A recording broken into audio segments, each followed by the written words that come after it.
दोस्तों, कब्जा कानून प्रॉपर्टी को लेकर माननीय सुप्रीम कोर्ट का बहुत बड़ा निर्णय आ चुका है, बहुत बड़ा जजमेंट आ चुका है। मैं उस जजमेंट की पूरी जानकारी इस वीडियो में आपको दूंगा। आखिरकार ज़मीन जायदाद को लेकर कौन सी जानकारी है, कौन सा निर्णय है जो माननीय अदालत ने दे दिया है। ठीक है, आप अगर ज़मीन खरीदना चाहते हैं, बेचना चाहते हैं तो यह वीडियो आपके लिए बहुत ही महत्वपूर्ण होने वाला है। ठीक है दोस्तों, अगर आप चैनल में पहली बार जुड़े हैं तो कृपया चैनल को सब्सक्राइब कर लीजिए, वीडियो को लाइक और शेयर कर दीजिए। मैं आपको फटाफट आगे की जानकारी देता हूँ।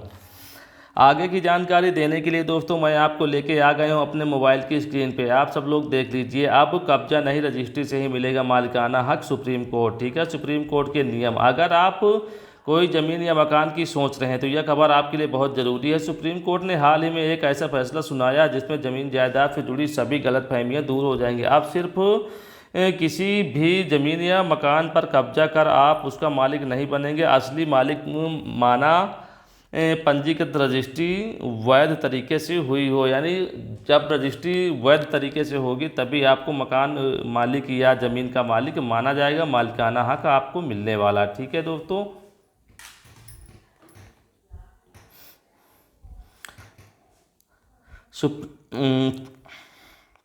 सुप्रीम कोर्ट ने क्या कहा है, आप सब लोग इसको अच्छे से पढ़ सकते हैं। देश की सबसे बड़ी अदालत ने साफ साफ कह दिया है कि अगर कोई व्यक्ति किसी संपत्ति को खरीदता है और सिर्फ कब्जा करके बैठता है लेकिन उसका रजिस्ट्रीकरण नहीं करवाता है। बहुत सारे लोग होते हैं कि ज़मीन खरीद लेते हैं और रजिस्ट्री नहीं कराते हैं, कहते चलो इसमें हमने कब्जा कर लिया है, सामने वाले ने कब्जा करवा दिया, हम अपना घर बनवा ले रहे हैं, ये कर ले रहे हैं, लेकिन वैसे जो है आपका उसमें कब्जा मालिकाना हक नहीं मिल पाता है। जब तक आप रजिस्ट्री नहीं करवाते हैं तो उसे उस संपत्ति का मालिक नहीं माना जाएगा। न्यायमूर्ति बीबी नागांतना की पीठ ने यह भी कहा कि जब तक संपत्ति की बिक्री कानूनी तरीके से पंजीकृत डीड के माध्यम से नहीं होगी तब तक उसकी वैधानिक मान्यता नहीं होगी। क्या है कानून? 1882 के स्थापन अभिलेख अधिनियम के खंड 54 के अनुसार यदि किसी अचल संपत्ति की कीमत 100 रुपये या उससे अधिक है तो उसके मालिकाना हक को तब तक स्थापन का अधिकार रहेगा जब तक वह विक्रय रजिस्ट्री के माध्यम से नहीं हो जाता। यानी आपने पूरे पैसे दे दिए हो, कब्जा भी ले लिया हो,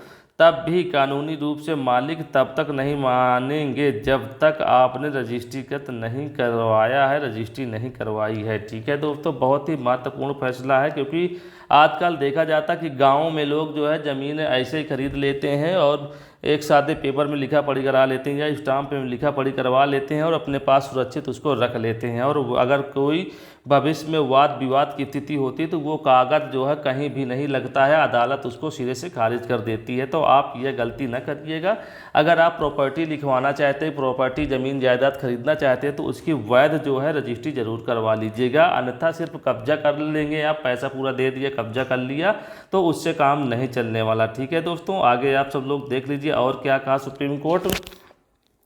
बिचौलियों को झटका। इस फैसले का असर शानदार बिजनेसों और बिचौलियों पर भी पड़ा है। जब अब पावर ऑफ अटर्नी या वसीयत के तहत खरीदी गई संपत्ति बेचने का चलन पूरी तरह से खत्म हो जाएगा। जो लोग अब तक सिर्फ कागजों के दम पर ज़मीनों का सौदा कर लेते थे उनके लिए यह चौंकाने वाला साबित होगा। कोर्ट ने साफ कर दिया कि मालिकाना हक सिर्फ रजिस्ट्री से ही मिलेगा, ना कि किसी निराधार कागज़ से। ठीक है दोस्तों, आप सब लोग देख सकते हैं नीलामी वाले केस से आया निर्णय। इस जजमेंट की शुरुआत एक ऐसे मामले से हुई जिसमें एक व्यक्ति ने प्रॉपर्टी की नीलामी में खरीदी थी, प्रॉपर्टी की नीलामी में खरीदारी की थी, लेकिन उसके पास रजिस्टर्ड सेल डीड नहीं था। केस कोर्ट में और सुप्रीम कोर्ट ने साफ कहा जिस व्यक्ति के पास कानूनी तौर पर रजिस्ट्री हुई बिक्री विलेख है वही असली मालिक माना जाएगा। लोगों के लिए क्या है सबक? इस फैसले से आम लोगों को यह बहुत ज़रूरी सीख मिली है। अगर आप ज़मीन जायदाद खरीद रहे हैं तो रजिस्ट्री ज़रूर करवाएं। केवल टिकट और किराए पर लेकर जाना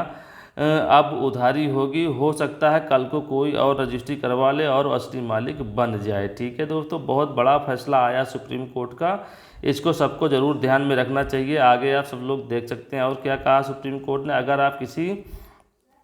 आप किसी ज़मीन पर रह रहे हैं लेकिन आपके पास रजिस्ट्री नहीं है तो सावधान हो जाइए। जल्दी से अपनी संपत्ति को वैधानिक रूप से अपने नाम के आधार पर बनवाएं, अन्यथा भविष्य में परेशानी झेलनी पड़ सकती है। सरकार भी हर संपत्ति पर नहीं करेगी कब्जा। इससे पहले भी नवंबर 2023 में सुप्रीम कोर्ट की संविधान पीठ ने एक और बड़ा फैसला सुनाया था। कोर्ट ने कहा था कि राज्य सरकार किसी की भी निजी संपत्ति जब्त नहीं कर सकती। सरकार सिर्फ कुछ खास मामलों में विशेष कानून में ही किसी संपत्ति को ख़त्म कर सकती है। इस फैसले के साथ कोर्ट ने 1978 के उस पुराने फैसले को भी रद्द कर दिया था जिसमें सरकार को ज़्यादा अधिकार दिए जाने की ज़रूरत थी। अब यह साफ हो गया कि नागरिकों की संपत्ति का आधार पूरी तरह से सुरक्षित है। ठीक है दोस्तों, आप सब लोग आगे पढ़ सकते हैं क्या है यह फैसला, क्यों ज़रूरी हो गया था यह फैसला देना। भारत में आज भी कई सारे ऐसे लोग हैं जिन्होंने सिर्फ किसी न किसी ज़मीन या मकान पर कब्जा कर अपना मकान बना लिया। ठीक है, कई बार तो परिवार में रिश्तेदार हो जाते हैं, सनातनी बिना रजिस्ट्री के घर में रह जाते हैं और फिर सार्जेंट तक केस रह जाते हैं। सुप्रीम कोर्ट की इस फैसले से अब ऐसी स्थिति में तुरंत सच्चाई सामने और पता चले कि असली मालिक कौन है। भविष्य में क्या होगा इस फैसले का असर सिर्फ कोर्ट कचहरी तक सीमित नहीं होगा। अब बैंक से लोन लेना भी आसान होगा क्योंकि रजिस्टर्ड प्रॉपर्टी में ही लोन लेना आसान होगा। इसके साथ ही ज़मीन की धोखाधड़ी, फर्जीवाड़ा और व्यवसाय की राजनीति में भी भारी गिरावट आएगी। दोस्तों, मेरी जानकारी अगर आपको पसंद आई तो एक लाइक और चैनल को सब्सक्राइब जरूर कर लीजिएगा। दोस्तों, फिर मिलते हैं किसी अच्छे से वीडियो में, तब तक आप सब लोग अपना ध्यान रखिए। जय हिंद, जय भारत।